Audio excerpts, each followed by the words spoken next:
vont même à parler de coup d'État constitutionnel. Vous savez, moi, je ne vais pas aller trop vite en besoin. C'est vrai que ce que le président Macky Sall a fait est réellement un coup d'État constitutionnel. Mais quand on en voit les motivations, je pense que les premières victimes sont d'ailleurs même les commanditaires de ce report. Parce qu'il faut comprendre que c'est assez surprenant pour l'observateur lambda de comprendre que cela est soutenu par le camp de Sonko, la principale force de l'opposition, pour leur exclusion. À l'aéroport? Oui. Et si vous voyez, est-ce que vous pouvez comprendre que l'opposant Karim Wade, à travers son groupe parlementaire à l'Assemblée nationale, est ceux qui ont proposé une commission d'enquête parlementaire sur la corruption de 2 membres de la Cour constitutionnelle et qui ont été appuyés par les députés du président Macky Sall de l'APR pour demander un report de l'élection. Surprenant. Et aujourd'hui, ce report Macky Sall a vu qu'il y a confrontation entre 2 institutions. L'institution parlementaire qui met en place une commission parlementaire pour enquêter sur la moralité ou des soupçons de corruption sur 2 juges qui demandent aussi à l'Assemblée nationale de lever l'immunité de ces députés-là pour qu'ils puissent répondre de leurs accusations.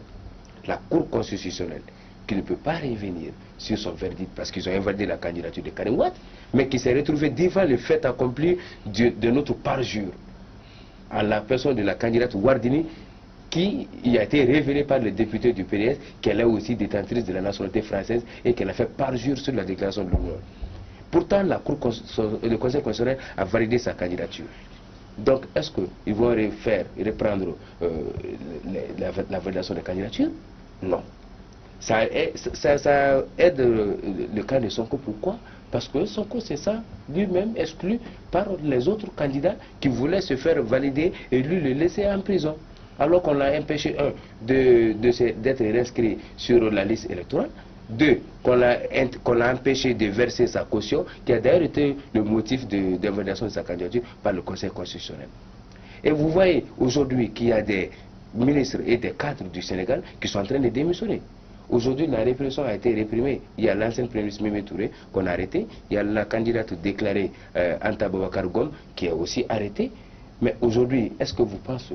Moi, je ne pense pas que Macky Sall ait fait un coup d'État sans la volonté de ceux qui peuvent crier au coup d'État, parce qu'ils l'ont demandé. Mais Nabi, est-ce que vous ne minimisez pas la chose, puisque depuis 60 ans, depuis 1963, une élection présidentielle au Sénégal n'a jamais été reportée.